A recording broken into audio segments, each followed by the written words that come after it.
नमस्कार, ये आकाशवाणी शिमला है। अब आप राजकुमारी चंदेल से कोविड-19 पर विशेष समाचार सुनिए। कोरोना संक्रमण को देखते हुए आपसे अपील है कि लापरवाही न बरतें और इन आसान उपायों का पालन कर सुरक्षित रहें।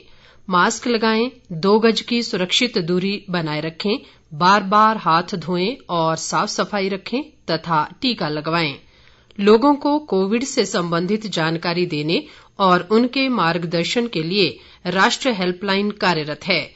इसका नंबर है 011239780046 और 1075।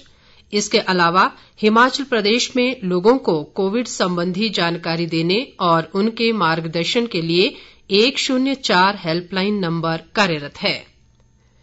मुख्यमंत्री जयराम ठाकुर ने कहा है कि राज्य में आने वाले लोगों की कोविड ई पास सॉफ्टवेयर के माध्यम से निगरानी की जाएगी। मुख्यमंत्री ने कल शिमला में पत्रकारों से अनौपचारिक बातचीत में कहा कि प्रदेश में आने वाले लोगों की सुविधा के लिए सरकार ने आरटी-पीसीआर की शर्त को हटा दिया है, लेकिन कोरोना संक्रमण को फैलने से रोकने के लिए सरकार द्वारा निर्धारित मानदंडों का उल्लंघन करने की किसी को अनुमति नहीं दी गई है। मुख्यमंत्री ने कहा कि पूरे देश में अंतर्राज्यीय आवाजाही की अनुमति दी गई है और हिमाचल ने भी इस निर्णय का अनुसरण किया है। उन्होंने कहा कि राज्य में प्रवेश के इच्छुक सभी लोगों को अब ऑनलाइन सॉफ्टवेयर में अपना विवरण दर्ज करना जरूरी है। उनके आगमन पर विवरण सभी संबंधित हितधारकों के साथ साझा किया जा रहा है। मुख्यमंत्री ने कहा कि होटल व्यवसायियों को राज्य सरकार द्वारा जारी मानक संचालन प्रणाली का सख्ती से पालन करने के निर्देश दिए गए हैं। उन्होंने पर्यटकों से सरकार द्वारा समय समय पर जारी दिशा निर्देशों का कड़ाई से पालन करने का भी आग्रह किया। मुख्यमंत्री ने कहा कि प्रदेश में टीकाकरण अभियान सुचारू रूप से चल रहा है। कांगड़ा जिले के परागपुर में लोगों को कम कीमतों पर गुणवत्तापूर्ण दवाइयां प्रदान करने के उद्देश्य से प्रधानमंत्री भारतीय जन औषधि केंद्र आरंभ किया गया है। केंद्रीय रसायन व उर्वरक राज्य मंत्री मनसुख मंडाविया ने कल वर्चुअल माध्यम से इस केंद्र का उद्घाटन किया। इस अवसर पर उन्होंने कहा कि कोविड महामारी जैसी विशेष स्थिति में जन औषधि केंद्रों की भूमिका महत्वपूर्ण हो गई है।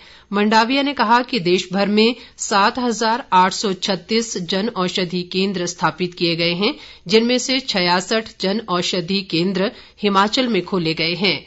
इन जन औषधि केंद्रों का मुख्य उद्देश्य कोरोना महामारी के बीच गरीब और जरूरतमंदों को सस्ती दरों पर आसानी से दवाइयां उपलब्ध करवाना है। प्रदेश में कोरोना संक्रमण में लगातार सुधार जारी है। राज्य में अभी तक कोरोना के केवल 25 मामलों की पुष्टि हुई है। इनमें से चंबा और शिमला में 5-5 मामले दर्ज किए गए, जबकि कुल्लू, मंडी और सिरमौर में 4-4, सोलन में 2 और बिलासपुर में 1 मामले की पुष्टि हुई है। इसी के साथ राज्य में कोरोना पॉजिटिव मामलों की संख्या 1,98,901 हो गई है। राज्य में कोरोना संक्रमण के सक्रिय मामले घटकर 3,780 रह गए हैं। प्रदेश में आज 668 लोग कोरोना से स्वस्थ हुए। राज्य में अब तक 1,91,709 लोग कोरोना को मात दे चुके हैं। इस बीच प्रदेश में आज 9 लोगों की कोरोना से मौत हो गई। इनमें से 2 मौतें चंबा, हमीरपुर और कांगड़ा जिलों में हुई, जबकि सिरमौर, सोलन और ऊना में 1-1 मरीज ने इस महामारी से दम तोड़ दिया। राज्य में अब तक 3,391 लोगों की कोरोना से जान जा चुकी है। देश में कोविड-19 से स्वस्थ होने की दर बढ़कर 95.64% हो गई है। कोरोना संक्रमण से अब तक 2,82,80,472 लोग स्वस्थ हो चुके हैं।